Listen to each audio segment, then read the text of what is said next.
नमस्कार, आप देख रहे हैं न्यूज 18। मैं हूं आपके साथ रुचिका राज। कर्नाटक की राजनीति में आखिरकार वो बड़ा भूचाल आ ही गया जिसका अंदेशा पिछले कई दिनों से लगाया जा रहा था। मुख्यमंत्री सिद्धारमैया ने अपने पद से आधिकारिक रूप से इस्तीफा दे दिया है। दोपहर ठीक 3 बजे सिद्धारमैया सीधे बेंगलुरु के लोक भवन पहुंचे और वहां राज्यपाल के विशेष सचिव प्रभु शंकर को अपना इस्तीफा सौंप दिया। चूंकि राज्यपाल शहर से बाहर थे, इसलिए उन्होंने अपना पत्र सचिव को ही दिया है। लेकिन इस्तीफा देने के तुरंत बाद हुई प्रेस कॉन्फ्रेंस में सिद्धारमैया ने भावुक होकर के एक बहुत बड़ा बयान दिया है। उन्होंने कहा कि पार्टी हाईकमान ने जो कहा मैंने वो किया।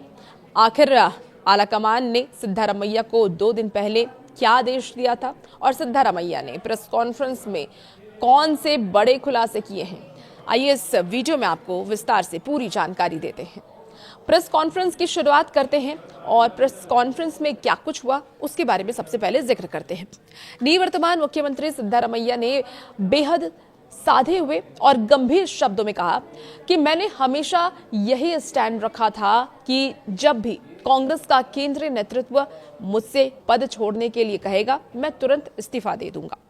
2 दिन पहले मुझे आलाकमान की तरफ से कदम पीछे खींचने का निर्देश मिला और पार्टी के एक वफादार सिपाही की तरह मैंने आज अपना इस्तीफा सौंप दिया। सिद्धारमैया ने साफ किया है कि वो कांग्रेस हाईकमान के फैसले का पूरा सम्मान करते हैं और उन्होंने पार्टी से किया अपना वादा भी निभाया है। राजनीतिक गलियारों में इस वक्त की चर्चा ये भी तेज हो गई है कि दिल्ली में राहुल गांधी के साथ हुई बैठक में ही इस इस्तीफे की पूरी स्क्रिप्ट लिखी जा चुकी थी और सिद्धारमैया को 2 टूक अपना फैसला सुना दिया गया था। अपनी प्रेस कॉन्फ्रेंस के दौरान करीब 5 दशक का राजनीतिक सफर तय करने वाले सिद्धारमैया थोड़े भावुक भी नजर आए। उन्होंने अपनी सादगी का जिक्र करते हुए कहा कि मैं एक साधारण गांव का रहने वाला इंसान था। मेरे परिवार में दूर दूर तक कोई राजनीति में नहीं था। मैं तो एक एक्सीडेंटल पॉलिटिशियन यानी कि अचानक से राजनीति में आया हुआ व्यक्ति हूं। मैंने कभी नहीं सोचा था कि मैं एक दिन विधायक बनूंगा, विपक्ष का नेता बनूंगा और 2 बार इस महान राज्य का मुख्यमंत्री बन करके जनता की सेवा करूंगा। उन्होंने राज्य के मतदाताओं को अपना भगवान बताते हुए कहा कि संविधान मेरा धर्म है और राज्य की वोटर मेरे अभिमान देवरू। कुर्सी छोड़ते छोड़ते सिद्धारमैया ने अपने 3 साल के इस कार्यकाल यानी कि पिछले 2013 से लेकर के 2018 के कार्यकाल के काम का पूरा हिसाब भी जनता के सामने रखा। उन्होंने विपक्ष और प्रधानमंत्री नरेंद्र मोदी पर झूठा नैरेटिव फैलाने का आरोप लगाते हुए कहा कि विरोधियों ने अफवाह उड़ाई थी कि गारंटी योजनाओं से कर्नाटक का खजाना खाली हो जाएगा, लेकिन आज कर्नाटक प्रति व्यक्ति आय में पूरे देश में नंबर 1 पर है और जीएसटी कलेक्शन में भी हम दूसरे स्थान पर हैं। सिद्धारमैया ने गर्व से ये कहा है कि उन्होंने अपनी चुनावी घोषणा पत्र के 550 वादों में से करीब 300 वादे पूरी ईमानदारी से निभाए हैं। उन्होंने ये भी संकल्प लिया कि वो अपनी आखिरी सांस तक सांप्रदायिक ताकतों और संविधान के खिलाफ काम करने वालों से लड़ते रहेंगे।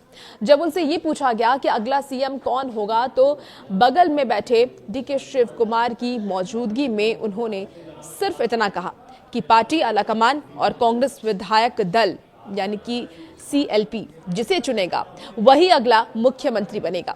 अब क्या होगा कर्नाटक का भविष्य? सिद्धारमैया के इस गरिमापूर्ण इस्तीफे के बाद अब कर्नाटक में 2.5 साल के सत्ता परिवर्तन के उस कथित फॉर्मूले पर मुहर लग गई है जिसकी चर्चा 2023 के विधानसभा चुनाव के वक्त हो रही थी।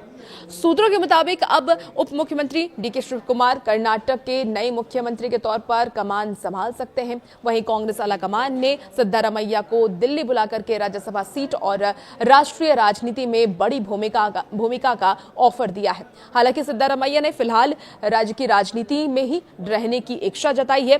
क्या डीके शिव कुमार के आने के बाद कर्नाटक कांग्रेस में सब कुछ ठीक रहेगा?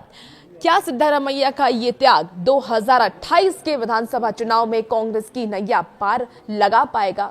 आपको क्या लगता है? अपनी राय कमेंट बॉक्स में आप जरूर रखिएगा और भी ऐसे ही वीडियोस के लिए, अपडेट्स के लिए बने रहिए आप न्यूज़ 18 के साथ।